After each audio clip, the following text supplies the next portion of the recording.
¿Qué tipos de computadoras ustedes pueden llegar a encontrar que no lo tienen ahí en el apunte y que si ustedes quieren lo vamos a desarrollar ahora? Porque se van a encontrar hoy en día con relación a la informática hay muchos dispositivos. Antes nosotros conocíamos la computadora de escritorio, la computadora grande, y hoy en día hay varios dispositivos, digamos, los cuales cumplen más o menos las mismas funciones, pero no todos son iguales. Entonces necesitamos aclarar cuáles son los distintos tipos de computadoras que tenemos en vigencia. Computadoras, ordenadores o PC es lo mismo. Ordenadores le dicen los españoles, PC por ahí pueden llegar a sentir que quiere decir personal computer o computadora personal, ¿sí? Y computadora es como más nosotros le decimos. La computadora que quizás puedan llegar a conocer ustedes es la computadora tradicional, que es la que tienen en sus casas o puedan llegar a ver en todos lados, que es la computadora de escritorio. La que está compuesta por un gabinete aparte, que es esa caja cuadrada. Este, tiene teclado, ratón, pantalla, pueden tener, pero está todo, cada dispositivo está separado. O sea, los dispositivos de entrada, que son los que sirven para que nos comuniquemos con la computadora, y los dispositivos de salida son dispositivos que no están integrados en la computadora. O sea que la pantalla está por un lado, el teclado está por el otro, el gabinete está por el otro. Esa es la computadora de escritorio, esa es la tradicional. Con, como nosotros la utilizamos la mayoría del tiempo, necesitamos que sea portable este dispositivo, o sea que lo podamos llevar de un lado al otro, fue que empezaron a proliferar las notebooks. Como ustedes saben, la notebook es una computadora portátil, chiquita, por eso se le dice portátil o laptop, ¿sí? En donde todos los componentes están integrados en una sola máquina, ¿sí? En un solo dispositivo. El teclado, el mouse, la pantalla y el gabinete están todos integrados en una notebook. ¿Y cuál es la diferencia entre notebook y netbook? ¿Sí? Eh, nosotros cada vez más estamos necesitando llevar a todos lados estos dispositivos, porque dependemos mucho de estos dispositivos, entonces lo que fueron haciendo los fabricantes los fueron achicando para que no ocupen espacio. Una netbook cumple exactamente la misma función que una notebook, con la diferencia que por ahí la netbook,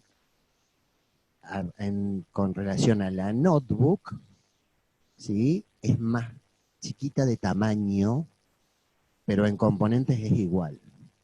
O sea, pueden encontrar computadoras, notebook que tengan pantallas de 14 o de 15 pulgadas y las netbook tienen pantallas de 7 a 12 pulgadas, son más chiquitas las pantallas. Otra de las diferencias que tiene la netbook con la notebook es que la netbook, por ejemplo, no tiene grabadora de CD o de DVD, aunque ya las notebook tampoco lo traen. Son dispositivos que ya no se utilizan. Cuando veamos unidades de almacenamiento, ustedes van a ver las medidas de almacenamiento y cuáles son los vigentes. Hoy en día todo el mundo graba en pendrive o en tarjeta, en memory stick, pero antes había notebook hasta que tenían disqueteras para trabajar con disquete. Bueno, eso es una tecnología obsoleta que ya no se utiliza. Y últimamente van a encontrar ustedes otro tipo, hablando de las portátiles, ¿no? Otro tipo de computadora que son las Ultrabook. Esto tiene una tecnología que tiene aproximadamente unos 4 o 5 años. Quizás cuando vayan a comprar una computadora hoy en día en una casa de electrodomésticos o una venta de computación, de productos de informática, van a encontrar que les venden, no saben si es una notebook, no saben si es una netbook, porque tienen unos tamaños intermedios, generalmente son de 10 a 14 pulgadas las pantallas, pero son slim, o sea, son finitas, son bien compactas, son súper compactas. Bueno, ese tipo de computadoras portátiles que se llaman Ultrabook, que como la palabra le dice, serían libros rápidos, ¿sí? O libros ultra, son notebook o netbook muy mejoradas, es lo que se está vendiendo últimamente, está de moda, y que son muy rápidas, pero demasiado, o sea, es lo último de lo último, tienen una prestación, porque una de las características que tienen esas computadoras nuevas es que traen algo que quizás lo sientan hablar o lo hayan sentido hablar, se llama disco de estado sólido o disco SSD, que lo vamos a ver cuando veamos unidades de almacenamiento. Un disco SSD es la abreviatura de Solid State Disk, State Solid Disk, o sea, disco de estado sólido. Para que se hagan una idea, los discos de la computadora, estos cortitos se los cuento, los discos de las computadoras convencionales que conocíamos hasta el día de hoy o hasta hace un tiempo, se llaman discos magnéticos, en donde están compuestos por una parte electrónica y una parte magnética. Hay una placa que controla el movimiento de los cabezales, que son los que leen, ¿sí?, un disco magnético, y ese disco, en realidad, adentro, es como, no sé si se acuerdan cómo eran los cassettes ustedes antes, que eran como una chapita, eran como un plastiquito, que adentro tiene limaduras de hierro, que esto lo vamos a ver cuando veamos dispositivos de almacenamiento, bien como son. El disco común y corriente, el disco magnético, digamos, que es el que existía hasta hoy, era un disco que tenía un tamaño considerable, no son muy grandes, pero tenía un tamaño considerable, y tenían el problema que, por ejemplo, vienen envasados al vacío porque dan tantas vueltas dentro del disco, a tanta velocidad, que si hubiese oxígeno adentro ese disco se prende fuego, se quema.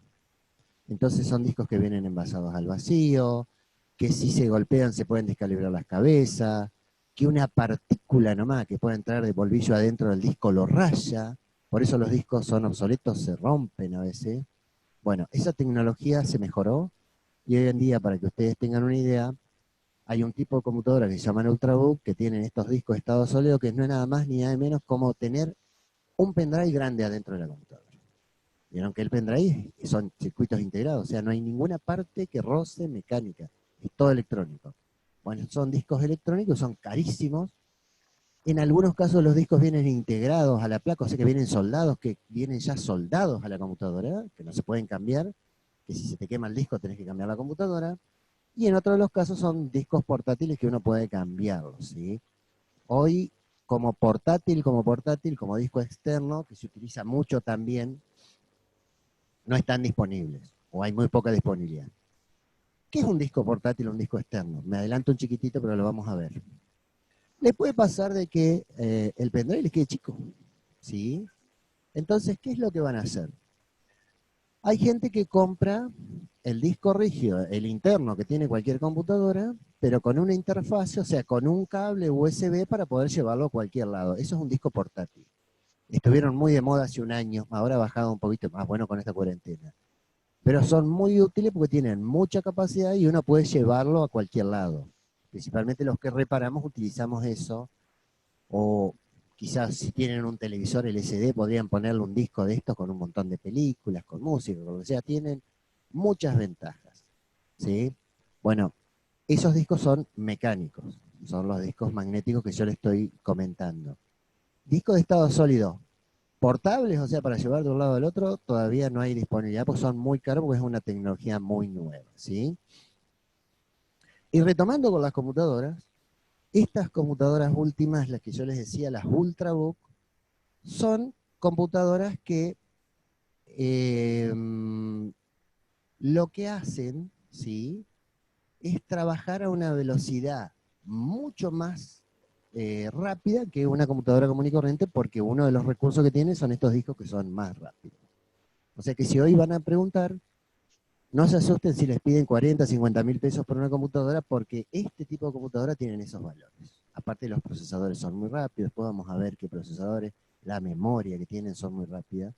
O sea, estamos estudiando esto justamente para, en un futuro, que ustedes conozcan la computadora completa. Y por último, en los tipos de computadora, que esto no estaba dentro de la clase anterior, yo me lo comí, se los doy hoy, es un tipo de computadora de escritorio o portátil que tuvo mucho auge, pero digamos, así como tuvo el auge, desapareció el auge enseguida, que son las All-in-One, AIO. Las All-in-One son esas computadoras que tienen un monitor, supongamos, de 20 pulgadas, y que al gabinete lo tienen integrado al monitor. Son como unas computadoras grandes que van a ver que el teclado lo tienen aparte y el mouse lo tienen aparte. Pero la computadora está atrás del monitor. Detrás de la pantalla tienen el gabinete. O sea, se ponen, se prenden, se apagan de ahí, las conexiones se hacen. Esto es un híbrido. Fue una idea que prendió muy bien y después cayó porque en realidad, les cuento, son notebook, porque la memoria es de la notebook, los discos son igual que los de la notebook, todo es igual que una notebook, pero de difícil acceso para los reparadores, para los fabricantes también, para el cambio de piezas, y caras, muy caras, y quedaron obsoletas. Hoy en día, si ustedes se fijan en cualquier manual de una casa de electrodomésticos, ya no salen, no se venden, ¿sí? Entonces, repasando, la computadora de escritorio, la All-in-One, que es esta que le acabo de decir, las notebook, las netbook y las ultrabook, que son las últimas que se están vendiendo. Luego, lo que nosotros vimos fue el concepto de informática y de computación. Habíamos visto que computación era la recopilación, procesamiento y emisión de datos, o sea, juntar datos, procesarlos para que tengan una estructura, para que me signifiquen algo y emitir esos datos. Y la informática no era nada más ni nada menos que la computación aplicada con un medio informático como la computadora. De hecho, si la computadora o un teléfono, o sea, ustedes, si no tuvieran un dispositivo electrónico, harían computación. Con un dispositivo electrónico se llama informática.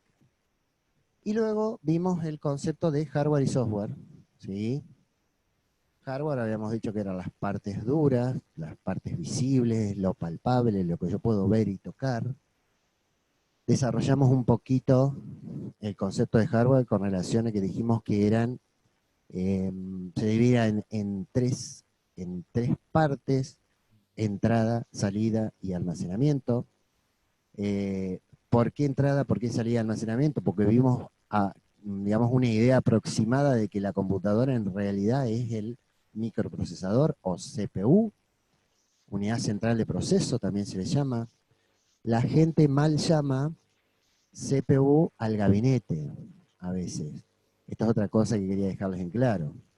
Cuando nosotros hablamos de CPU, hablamos de una parte chiquititita, que es el cerebro de la computadora, que después lo vamos a estudiar, que se llama microprocesador o procesador, o CPU, que quiere decir unidad central de proceso, que es la traducción de Central Process Unit, ¿sí? Es en inglés.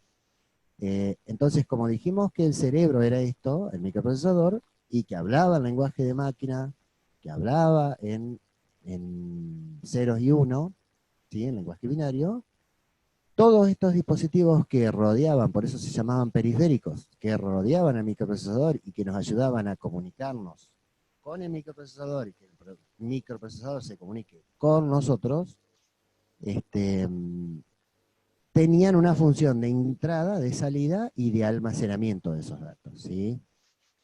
Después vamos a ver memoria cuando veamos almacenamiento, ¿sí?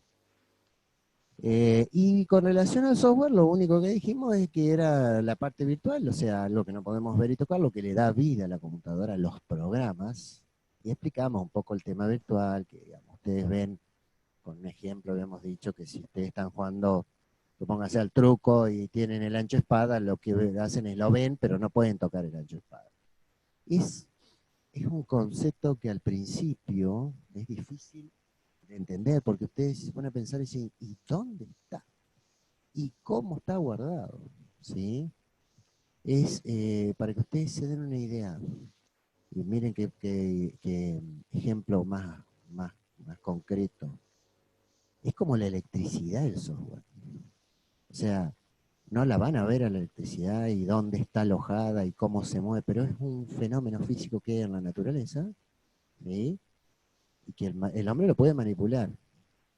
Bueno, el software es algo parecido, no con la consecuencia de la electricidad, pero con relación a cómo nosotros tenemos en el universo distintos recursos bajo ese formato, ¿sí?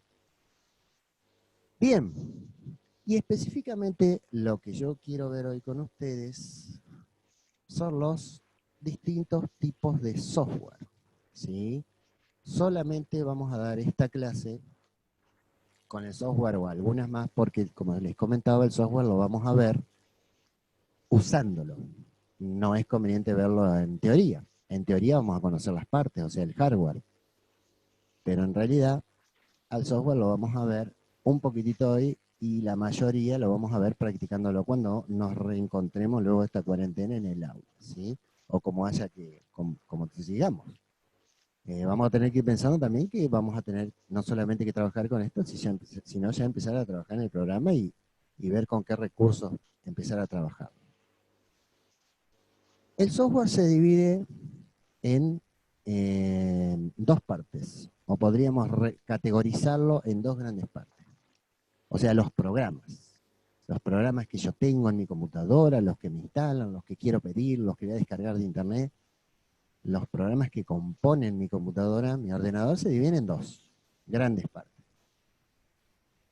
Y las categorías son según para qué sirven, que es esto que yo estoy pasando acá, con el ratón, y según la distribución, o sea, según la utilidad o la función, y según la distribución, o sea, cómo yo los puedo conseguir, porque no es como ir al supermercado y en la góndola hay una góndola de software para elegirlo. Ya vamos a ver que hay distintas maneras de comercializar o de distribuir el software. Según la función, ¿sí? La primera categoría que nosotros tenemos es la categoría de sistema. Esto de todos modos lo tienen acá en los apuntes grandes. Dice software, programa de computadora, son las instrucciones responsables. Puede dividirse en varias categorías basadas en el tipo de trabajo realizado. Las dos categorías primarias de software son los sistemas operativos, software de sistema, que controla los trabajos del ordenador o computadora, y el software de aplicación, que dirige las distintas tareas para las que se utilizan las computadoras. Por lo tanto, el software de sistema procesa tareas tan esenciales, a menudo invisibles, como el mantenimiento de los archivos de disco, la administración de la pantalla, mientras que el software de aplicación lleva a cabo tareas de tratamiento de texto, gestión de bases de datos y similares. Constituyen dos categorías separadas del software de red, que permite comunicarse a grupos de usuarios, y el software de lenguaje para escribir programas. Bueno, si ustedes se ponen a leer lo que dice ahí, muy posiblemente sea un poco complicada la definición de lo que es software de sistema, aplicación, redes y programación. Vamos a tratar nosotros de bajarlo para que tengan una idea bien acertada de para qué sirven, cuál es la función de cada uno de estos programas o tipos de programas. El primero que hemos dicho de sistema. El software de sistema, para que ustedes se hagan una idea, es el software más importante que tiene que tener un ordenador o una PC o una computadora, ¿sí? Porque es el software que realiza funciones básicas. El software de sistema primordialmente es el sistema operativo. Quizás lo hayan sentido hablar en algún momento. ¿Qué es sistema operativo? Es, aparte de nosotros tener los periféricos de entrada y de salida, necesitamos que un programa maneje esos periféricos y que nos dé datos, ingresarle datos a la computadora, ¿sí? Porque si no, el hardware de entrada, el teclado solo, si no tengo un programa que me lo maneje, no me sirve para nada, está muerto. La pantalla, si no tengo un programa que me emita cosas por la pantalla, no sirve para nada. Y básicamente, el software del sistema es el que realiza las funciones básicas, ¿sí? En una computadora. ¿Cuáles son las funciones básicas? Una función básica que está cumpliendo un ordenador, como en este momento, por ejemplo, es que yo pueda estar mirando lo que ustedes ven en la pantalla, concepto de hardware, software, tipo de software, ¿sí? Y hay un programa que automáticamente me lo está mandando continuamente a eso. O que cuando yo aprieto una tecla en el teclado, la tecla se reconozca en el teclado se la mande al procesador y el procesador se la mande al monitor y el resultado sea, supónganse que yo apreté la A en la pantalla. Es un proceso. Ingreso la A y la A se me muestra por la pantalla a mí. Pero en el medio tuvo que haber algún programa que interpretara todo esto, que interpretara lo que mandó el teclado y que interpretara que eso tenía que ir, la orden la da el microprocesador, que es el cerebro, pero que interpretara que tenía que mostrarse por la pantalla. O que cuando yo estoy viendo algo por la pantalla y quiero imprimirlo, esa orden se cumple y en realidad no se vaya como un email por internet, sino que vaya a la impresora, ¿sí? Bueno, esos programas que cumplen esas funciones básicas se llaman software de sistema.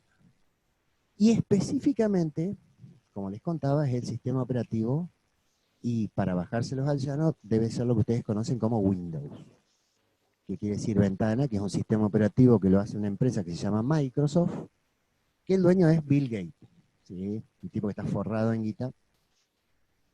Se hizo rico, después vamos a ver la historia de Bill Gates cuando creó los Windows, pero no es el único sistema operativo que existe. De hecho, hoy en día hay una distribución, o sea, un tipo de sistema operativo que ha proliferado mucho que se llama Linux. Y específicamente proliferó porque cuando entregaron las NET del Estado, las entregaban con Windows y con Linux, ¿sí? ¿Qué diferencia hay entre Windows y entre Linux? Bueno, Windows tiene el monopolio en el mundo. Ustedes si trabajan con un sistema operativo, supónganse como Linux, los documentos que generen solo se pueden leer en ese sistema operativo. Yo no puedo leerlos en Windows. Entonces, si yo trabajo con Linux, generalmente podré distribuir mi trabajo con gente que trabaje como yo con Linux. Y como en el mundo, de manera monopólica, Microsoft tiene la cabeza de la distribución del software, todos tenemos Windows. O sea, que no quiere decir que sea el mejor, ¿sí? De hecho, cuando veamos sistema operativo, van a ver que hay más sistemas operativos más lindos. Por ejemplo, hay un sistema operativo que se llama Mac, ¿sí? Que es para un tipo de computadora que se llama Macintosh, ¿sí?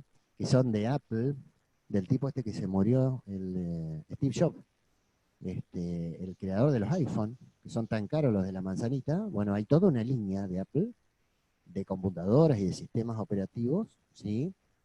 Pero que son exclusivos.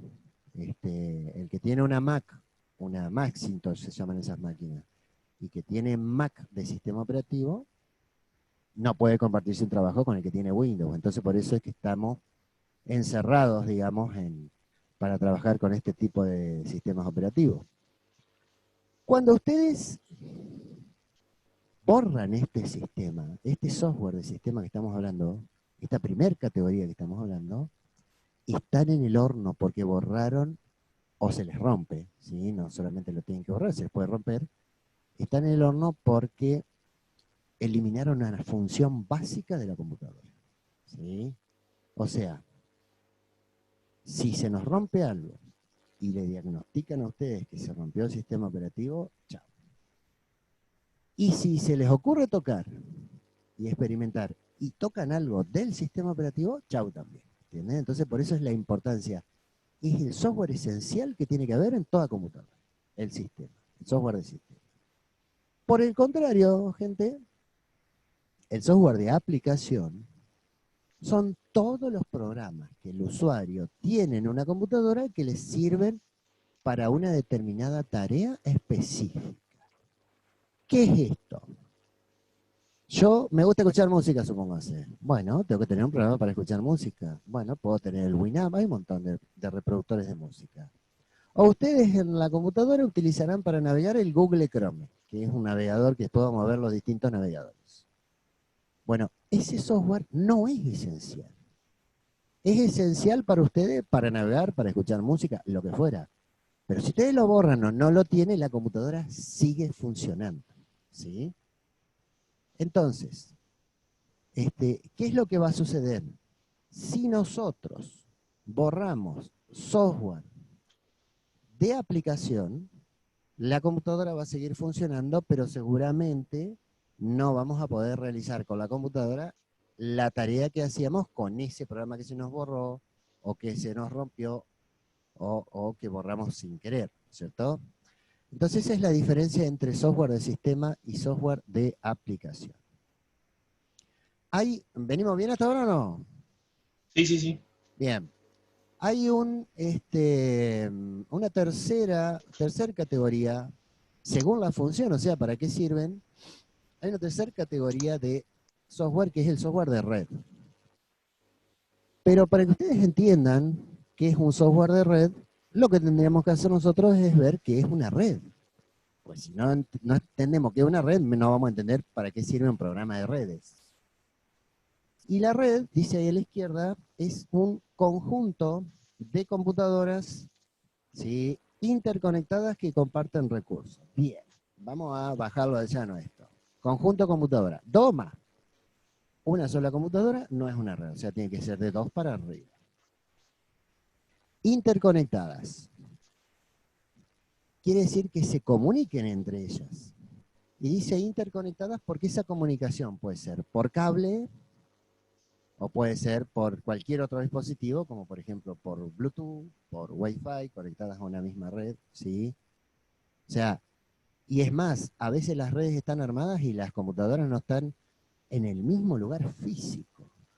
Un ejemplo es el municipio, o a ver, el municipio de acá de Noya. Frente a la plaza está la casa central de su municipio. Y a la vuelta, por la calle principal, por la calle San Martín, tienen la oficina de tránsito.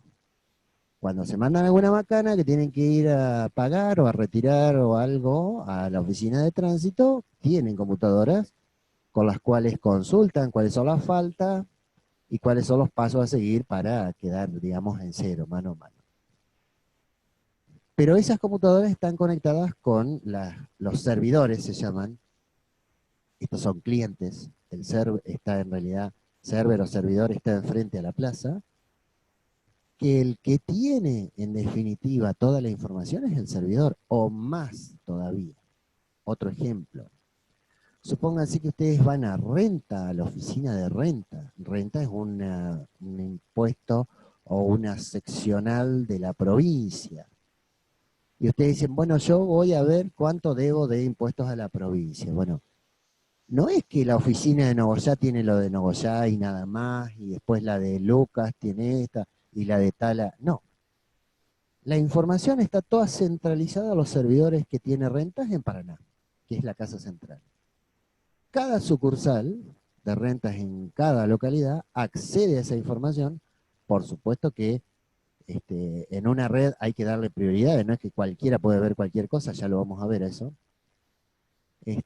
Cada localidad accede a los datos que tiene de sus abonados, o de acuerdo al nivel de seguridad que se establezca en la entidad principal o en la central. Esto ya lo vamos a ver con un ejemplo. Pero las computadoras, fíjense que no están en la misma localidad, sino que están distribuidas en todo Entre Ríos. Y es una red igual. Y la conexión, por eso no se le llama conexión, sino interconexión, porque puede ser cualquier método. Y la interconexión puede ser por internet, porque a veces se les cae el sistema. Los pagos fáciles. Es una red, ¿entienden? Computadoras en todo el país, esta es más grande la red, conectadas con un servidor central o con los servidores de Telecom para cobrar el teléfono, de Nersa para cobrar la luz, de personal, de Claro para cobrar de lo que sea que cobre los pagos fáciles. ¿Se dan cuenta? Eso es una red, ¿sí? Y después el concepto es que comparten recursos. Obvio. ¿Para qué voy a conectar dos computadoras yo si no comparto información? Si la finalidad es compartir información. Si yo, por ejemplo, hoy tuviese 10 computadoras y tuviese que tomarles un examen a ustedes y en esas 10 computadoras, en vez de poner el examen en las 10 computadoras, lo pongo solo en una computadora, ustedes deberían acceder por red desde las distintas computadoras a la computadora central, que es la que tiene el examen. Ese sería compartir un recurso lógico, o sea, como dice ahí, una base de datos o programa, ¿sí? Y si el compartimiento del recurso es físico, o sea, yo puedo compartir en una red dos recursos, o dos cosas. Los recursos físicos y los lógicos. Físico es una impresora. Si yo voy a tener un cibercafé, donde tenga 20 computadoras, no me voy a comprar 20 impresoras, compro una sola y que todos manden a imprimir a esa impresora. Entonces, ahí en esa red estoy compartiendo un recurso físico. Y un recurso lógico es, por ejemplo, no sé si han visto alguna vez, cuando los gurises entran a estos cibercafés y se ponen a jugar a los jueguitos, el juego no está en todas las computadoras donde se sientan, el juego está en una sola, que es el servidor. Y desde cada computadora los gurises van entrando y van accediendo, por eso juegan partidas en red y se matan entre ellos o juegan entre ellos, ¿sí? Eso es un recurso lógico. Hay dos tipos de redes. Debajo del recurso lógico, acá donde estoy pasando el ratón, lo dice. Ujú. Hay una intranet o red local privada y la que ustedes conocen es Internet, que es una red pública. La red más grande que existe en el mundo es la red de Internet, el ciberespacio que le llaman. ¿Sí? Cada vez que ustedes entran en una red se tienen que identificar, cualquiera sea la red, así sea pública o privada. Vamos a hablar de la pública primero, que es la que conocen. Cuando ustedes entran, Internet no es nada más que una red mundial. ¿Qué recursos se comparten en Internet? Todas las computadoras que hay en todo el mundo. Ya vamos a ver después de qué manera se comparte. Se comparte con servicios. Con el servicio de la World Wide Web, con el servicio de correo electrónico, servicio de RCO Chat. Ya lo vamos a ver eso más adelante. Pero para que ustedes tengan una idea, Internet es una red mundial en donde se comparte todo. ¿Sí? Pero para entrar a Internet yo primero tengo que registrarme. Porque no puedo andar por la red sin registrarme como loco malo, como yo quiera moverme por internet y que nadie me detecte, porque la única manera de saber lo que yo hago, mi comportamiento que tengo dentro de la red es si me registro. Entonces como que me ponen un número de documento y a mí me siguen por ese número de documento. Y seguramente ustedes lo sintieron a este número de documento en un concepto que cada vez que ustedes entran en internet se registran y que se llama dirección IP. ¿Sí? Cuando entran a internet, automáticamente la red, cuando su computadora o su teléfono se conecta a una red de internet, así sea la red de su casa de telecom o el wifi público o lo que sea, esa computadora o ese teléfono se tiene que identificar en la red. Y esa identificación son una cantidad de números que se llaman dirección IP. Cuando se mandan alguna macana, que digamos, hoy lo que les voy a contar está muy de moda, muy en auge hoy, pero antes no se hacía, y la macana se la mandan desde un dispositivo móvil o desde una computadora por redes sociales o lo que sea, ¿sí? Hay una división, que acá no, ya no hay, pero sí a la provincia que se llama División de Delitos Informáticos, en donde, ¿qué es lo que te detectan? La IP, desde dónde te conectaste. Porque la IP es un conjunto de números que tiene la geolocalización de la computadora o del dispositivo que se está conectando. O sea, yo ahora, cuando accedí a Internet, tengo ARNET, tengo Telecom, tengo ARNET. Cuando accedí a la red de ARNET, se me asignó un número de IP donde tengo como una marca que dice que es acá en Nogoyá, en tal latitud o tal longitud. Más o menos 1, 2, 3 metros de diferencia, pero la geolocalización es bastante acertada. Que más o menos es lo que tienen los teléfonos celulares de control antirrobo. Vieron que se puede poner, cuando uno lo pierde o me lo roban, seguirlo a ver que dónde está. ¿Sí?